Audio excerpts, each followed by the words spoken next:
Hello everyone, कैसे हैं आप सब। स्वागत करती हूँ आपका एक बार फिर से हमारे यूट्यूब चैनल पे। जैसे कि वेब डिजाइनिंग की सीरीज चल रही है और इसी सीरीज में हम लिस्ट की टॉपिक अभी चल रहा है हमारा करंट में। तो ऑर्डर लिस्ट हमारा हो चुका है, अनऑर्डर लिस्ट हमारा वो हो चुका है। थर्ड टाइप की जो लिस्ट है वो है डिस्क्रिप्शन लिस्ट। डिस्क्रिप्शन लिस्ट क्या होती है, कैसे हम इसको यूज करते हैं, ये सारी चीजें हम प्रैक्टिकल में देखेंगे। तो बिना किसी देरी के प्रैक्टिकल पोर्शन की ओर चलते हैं। सॉरी। तो सबसे पहले हम क्या करेंगे, नोटपैड प्लस प्लस को ओपन करेंगे। यहाँ पे नोटपैड प्लस प्लस को ओपन किया मैंने और एक नया पेज ले लेंगे और क्या क्रिएट करना है हमें, बेसिक स्ट्रक्चर ऑफ HTML। तो यहाँ पे मैंने HTML tag open and close दोनों किए। देन हेड और हेड के अंदर हमने लिया टाइटल और टाइटल के अंदर हम लिखेंगे आज डिस्क्रिप्शन लिस्ट।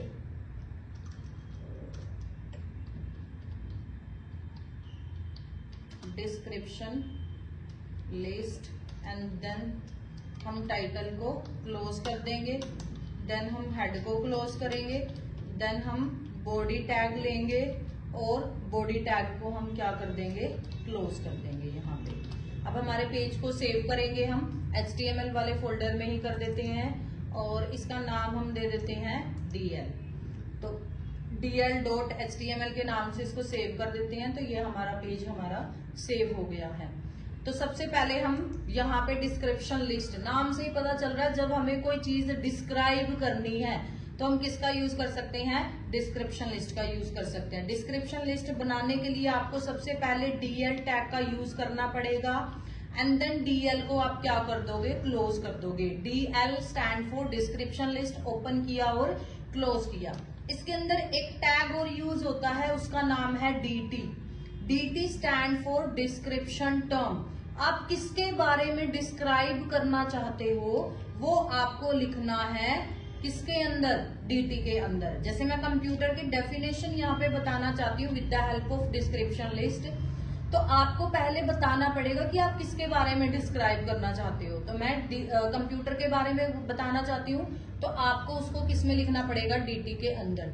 तो DT यहाँ पे ओपन किया, देन जिसके बारे में आपको लिखना है वो लिखो एंड देन DT को बंद कर दो, एंटर करेंगे। अब हमें कंप्यूटर के बारे में कुछ भी लिखना है तो उसके लिए एक टैग लेना पड़ेगा, उसका नाम है DD। DD stand for description data. अब हम जो भी डेटा हमें फिल करना है वो DD टैग के अंदर ही हम करेंगे।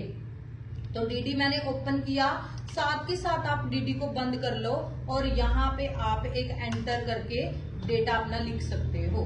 तो यहाँ पे हम लिख देते हैं जो भी मेरे को डेटा फिल करना है, computer is an electronic device which takes input and process it and give result according to given input। और DD को मैंने पहले ही बंद कर रखा था। तो यहाँ पे आप जितना भी कंटेंट लिखना चाहते हो वो आप लिख सकते हो। तो मैं यहाँ पे इसको सेव करूंगी एंड देन अब हम इसको रन करके देखते हैं।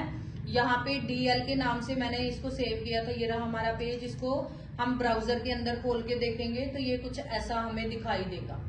अब आपको यहाँ पे थोड़ा सा इतना क्लियर नहीं हो रहा होगा, मैं एक बार फिर से इसको यहाँ पे कॉपी कर लेती हूँ और एक BR टैग का यूज कर लेते हैं हम एंड देन यहाँ पे एक बार और इसको पेस्ट कर देती हूँ मैं, BR टैग। अगेन हम इसको पेस्ट कर देंगे, सेव करेंगे, ऑल्ट टैब, रिफ्रेश। तो ऐसा कुछ आपको आउटपुट दिखेगी। जो DT में हमने लिखा था डिस्क्रिप्शन टर्म कंप्यूटर, वो हमने यहाँ पे लिखा था और DD के अंदर जो लिखा था वो यहाँ से अगली लाइन में और थोड़ा सा इसके मिड से स्टार्ट होता है। तो ये क्या है आपकी, ये है आपकी डिस्क्रिप्शन लिस्ट। इसका कई बार प्रैक्टिकल तो इसका बहुत कम आया, बहुत रेयर ही चांस होते हैं कि डिस्क्रिप्शन लिस्ट पूछा जाए, बट फिर भी स्टिल आपको इसकी प्रैक्टिस करके देखनी है। इसका थ्योरी में एक क्वेश्चन आता है, बहुत रिपीटली ये क्वेश्चन आया हुआ है जो आपका डीटी के अंदर जो आपने लिख रखा है उसको आप पैराग्राफ में लिख सकते हो या सिंगल एक लाइन में आप लिख सकते हो। तो जो डीटी के अंदर हम चीजें लिखेंगे वो सिंगल लाइन ही हम लिख सकते हैं, मतलब एक लाइन आप डीटी के अंदर लिख सकते हो, बट डीडी के अंदर आप क्या लिख सकते हो, एक फुल पैराग्राफ की फॉर्म में डेटा आपका डाल सकते हो। तो ये दो मेन डिफरेंस होते हैं डीटी और डीडी के अंदर। डीटी में सिंगल एक लाइन आप लिख सकते हो, डीडी के अंदर आप पूरा पैराग्राफ लिख सकते हो। तो ये डिफरेंस होता है। तो आई होप तीनों तरह की जो लिस्ट मैंने आपको समझाई है, कराई है और प्रैक्टिकल भी हमने देखा है, तीनों लिस्ट आपको क्लियर हो गई होंगी। सबसे पहले आपको बेस बनाना बहुत ज्यादा जरूरी है। उसके लिए आपको ऑर्डर लिस्ट और अनऑर्डर लिस्ट पहले बेसिक बनाना आना चाहिए, उसके बाद ही हम नेस्टेड पे जाएंगे। तो पहले आप बेसिक लिस्ट बनाना सीख लो, देन हम जो अगली वीडियो में नेस्टेड लिस्ट का टॉपिक हम देखेंगे। हर बार प्रैक्टिकल में 100% श्योर टॉपिक है, नेस्टेड लिस्ट आता ही आता है। तो अपने आप में ही बहुत ज्यादा इंपॉर्टेंट है। नेस्टेड लिस्ट कब आएगा, जब आपको बेसिक लिस्ट बनाना या क्रिएट करना आता होगा। इनके टाइप, इनके एट्रीब्यूट, ये सब चीजें आपको अच्छे से क्लियर होगी। आपको क्या ध्यान रखना है, ओपनिंग और क्लोजिंग का बहुत अच्छे से ध्यान रखना है। तो नेक्स्ट वीडियो में हम नेस्टेड का कंसेप्ट करेंगे। तो नेस्टेड करने से पहले आपको ये बेसिक सीखना और करना बहुत ज्यादा जरूरी है। अगर वीडियो अच्छी लगी है तो कमेंट, शेयर करना और लाइक करना ना भूलें। सब्सक्राइब भी कर दे चैनल को साथ में। मिलते हैं अपनी नेक्स्ट वीडियो में। Thank you.